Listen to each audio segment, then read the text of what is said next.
Bueno, vamos a conversar con el directivo de la Mutual porque también ahora queremos estar informados y estar al tanto de cómo transcurrió todo, la asamblea y bueno, y la esperanza de que esto se pueda solucionar va a depender de lo que resuelva la asamblea de clubes dentro de 7 días. Pero está el Piojo Pérez con nosotros, Sergio Pérez, dirigente de la Mutual. ¿Cómo estás, Piojo? Un gusto. ¿Qué tal, Mauro? Un gusto. ¿Cómo están ustedes? Bueno, ¿cómo estás vos? ¿Cómo te fuiste ayer de la reunión? ¿Conforme, contento? ¿Esperabas eso o ibas con otra expectativa? Bien, nos fuimos conformes.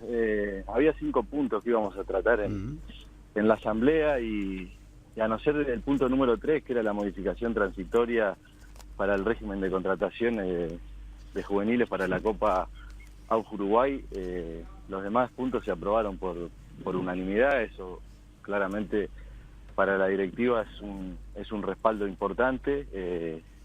El punto número 2 creo que era el punto en el que estaba el foco, que es el que tú mencionás al principio, sí, que era el tema referido al aumento del mínimo de la B por intermedio del convenio colectivo. Bien, pero ahora podemos decir, Sergio, que la pelota la tienen los clubes, ¿no? O sea, ustedes aprobaron algo, necesitan que esto lo aprueben los clubes para que en definitiva no haya paro, porque si no es como simplemente postergar que no haya paro este fin de semana y trasladarlo al otro, si no se llega a aprobar.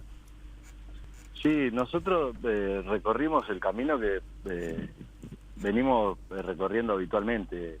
Nos llegó una propuesta de parte de AUF, de Ignacio Alonso, que en este caso en la segunda comisión en la que se hizo este año hizo de mediador.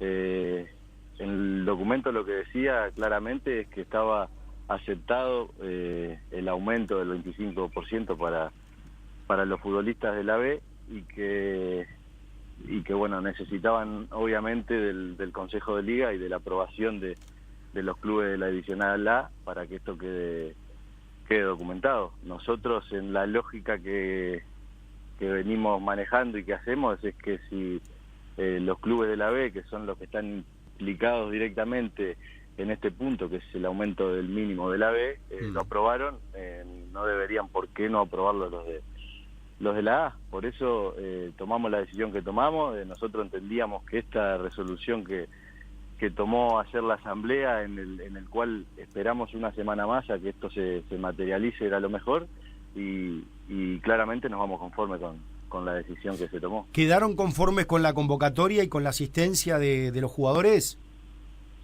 Sí, hubo una buena convocatoria, eran puntos importantes que se iban a tratar, sobre todo y teniendo en cuenta que también en la convocatoria y en el punto 2 había la posibilidad de tomar alguna medida. Los futbolistas fueron conscientes de eso y hubo una buena convocatoria. No me acuerdo el número con precisión, pero creo que andaba entre los 250 y 260. Bien. Sergio, ¿ustedes tienen idea en la Mutual aproximadamente qué porcentaje de los jugadores que militan en la segunda división están en el mínimo? El estimado que tenemos es 40-60, en general, ¿no? En toda la divisional. Un 40% está en el salario mínimo y el 60% está por encima del mínimo. Y tomamos como referencia también la cantidad de jugadores a 30, o sea, serían 12 jugadores en el salario mínimo y 18 por encima. Bien. Cuando hablamos de salario mínimo, pues hemos manejado un monto nominal y un monto líquido. Estamos hablando con la mano aproximadamente 22.000 pesos de salario mensual, ¿no? Hoy en día sí. Sí, no, la verdad que es... A ver, cuando uno... ya sabíamos la cifra, ¿no? Pero digo para que la gente entienda, el que está escuchando, cómo se puede vivir con 22.000 pesos en la mano, ¿no? O sea, ¿cómo haces para vivir el día a día en un país que todo es fuego? Sí, bueno, los clubes lo entienden de esa manera también. Nosotros en las negociaciones colectivas que hemos tenido y que trasladamos este tema, en el cual decimos que son salarios sumergidos, y teniendo en cuenta también todas las obligaciones que tiene un futbolista hoy en día, que no puede hacer otra actividad que no sea el fútbol, entendemos que es un salario muy bajo y que no hay que entrar en comparaciones con lo que son otras actividades laborales. los clubes lo entienden de esa manera también. Siempre hemos tenido el mismo diálogo. Obviamente que en estas negociaciones a veces con cierta lógica también los clubes te argumentaba que el presupuesto, los ingresos que tenían ellos por conceptos de televisación y demás no les alcanzaba para pagar los salarios, y nosotros obviamente que eso lo entendemos. También le trasladamos que estábamos siendo rehenes de acuerdos que se habían firmado antiguamente, en los cuales no se estaba pagando el valor que el fútbol tiene y tenía en su momento. Entonces nosotros, siendo rehenes de esa situación, nos parecía muy injusta que paguemos los platos rotos de esa decisión. Bien. Vos sabés que ayer, a ver, nosotros la verdad que empezamos a buscar jugadores de la B para entrevistar, para preguntarles cómo iban a concurrir a la asamblea, y nos encontramos con Maxi Lombardi, el capitán de Miramar Misiones, y vos sabés que, a ver, él de acuerdo con el reclamo, ¿no? Por supuesto, en ese sentido, totalmente de acuerdo, pero como que estaba un poco molesto porque entendía que, hablo de ustedes, los dirigentes, pero que nos contó que él ya había tenido una conversación con ustedes, como que le pareció que se demoraron mucho, como que el llamado a la asamblea debió ser mucho antes, y en todo caso, si había paro, tenía que decretarse mucho antes. ¿Esto lo conversaron ayer o vos tuviste alguna conversación con él al respecto? Yo estuve en la conversación con el cabeza. Bien. Llegué sobre el final, llegué a los últimos 20 minutos, pero sé lo que piensa el cabeza. Obviamente que es respetable, es una opinión. Lo que yo le transmití es que la realidad es que es el único jugador, por lo menos, que nos ha trasladado eso a nosotros. Nosotros siempre las decisiones las tomamos muchas veces, o la mayoría de las veces, en base a las opiniones de los futbolistas. O sea, son ellos los que nos mueven a nosotros para un lado o para el otro. Porque obviamente que las decisiones que nosotros tomemos van a ser, se van a ver reflejadas en ellos. Lo que le transmitimos al cabeza es que no deje de llamar, de venir a reunirse. En este caso lo hizo, entiendo yo, en mi razonamiento, a posterior, el hecho de decir que había que tomar, que deberíamos haber tomado tal decisión y no antes.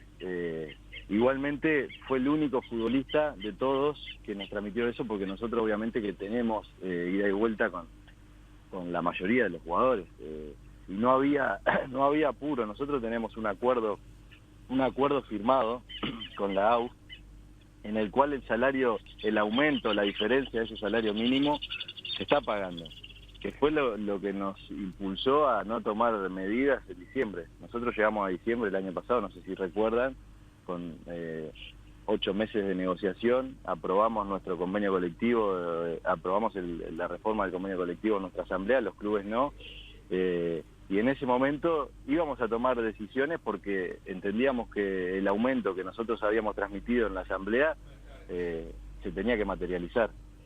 En ese momento firmamos un acuerdo con la AUF que contemplaba los meses de enero, febrero, marzo y abril, que era por 4 meses, en donde esa diferencia se iba a pagar, y se pagó.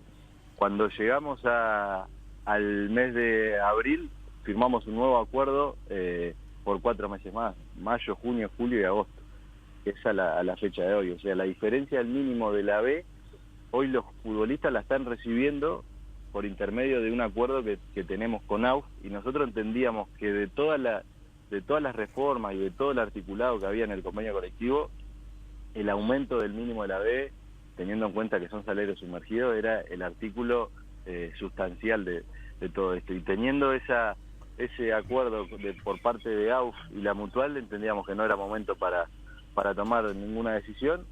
También entendemos que no es el mecanismo para que ese aumento se materialice, que no sea un acuerdo de partes entre Mutual y AUF. Se tiene que materializar a través del convenio colectivo, que es la garantía para toda la parte. Por eso llegamos a esta instancia en donde dijimos es el último momento que tenemos para que esto se apruebe. Bien, Sergio, ayer se aprobó en la Asamblea el tercer punto del orden del día, modificaciones transitorias de lo dispuesto en los artículos 3 y 13 del Estatuto del Jugador Profesional para el torneo Copa AF Uruguay para esta temporada 2023, que ya está en marcha, por otra parte, de la segunda edición del campeonato. ¿Nos podés explicar a nosotros acá con Mauro y a la audiencia de qué se trata, básicamente?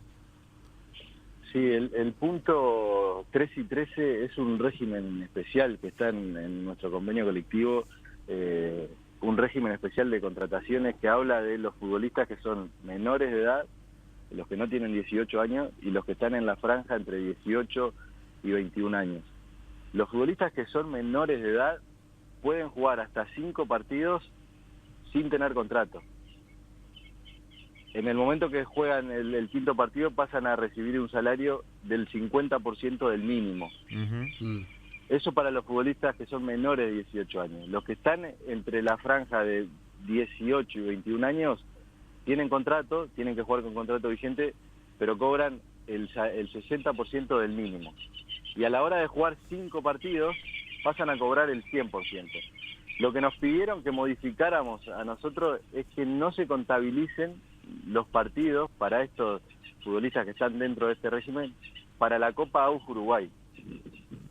Claro. Nosotros en el análisis que hicimos, porque esto fue algo que también se modificó el año pasado, había muy pocos futbolistas implicados dentro de este régimen y aparte para los equipos profesionales la cantidad de partidos que pueden jugar los que llegan a la final creo que rondan los 5 o 6 partidos, o sea, no era una gran modificación, el impacto iba a ser casi nulo. Es verdad. Entonces, sí. En el entendido que nosotros venimos presionando para que haya más partidos, que haya más competencia, que se extiendan los calendarios para que la gente pueda también disfrutar de ver más partidos de fútbol uruguayo, los futbolistas tengan más partidos, los jugadores que juegan activamente porque son titulares y demás, pero los que de repente no son tenidos en cuenta, que sea también una oportunidad para que se muestren, jugadores que vuelven de lesiones y demás. Entendíamos que era una buena cosa la Copa AUF Uruguay y nosotros siempre insistimos en que se realice. Entonces, esta modificación que no iba a tener mucho impacto en la realidad de los futbolistas, entendíamos que estaba bien modificarlo. Bien, o sea que aceptaron eso. Es verdad, la mayoría de los equipos profesionales compiten a partir de 16 avos de final. La eliminación es a partido único. O sea que tenés 16 avos de final. Y ahora octavos, este año cuartos, se le quitó un partido. Se le quitó un partido. Porque la semifinal era 2 partidos. Exacto. O sea que en ese sentido no le generaba a ustedes un gran impacto. No, y el pedido básicamente era eso, que no se contabilicen en caso de que hubiera algún futbolista juvenil que esté dentro de ese régimen y jugara un partido Copa AUF Uruguay, que no se contabilicen para esos 5 posibles partidos que juegue y empiece a cobrar el 100% del salario. Sergio, muchas gracias por estos minutos. Un abrazo y bueno, estamos ahí expectantes a ver qué resolución toman los clubes en una semana. Un abrazo grande. Abrazo grande y a las órdenes. Sergio Pérez, el Piojo Pérez, uno de los dirigentes, principales dirigentes de la Mutual Uruguay.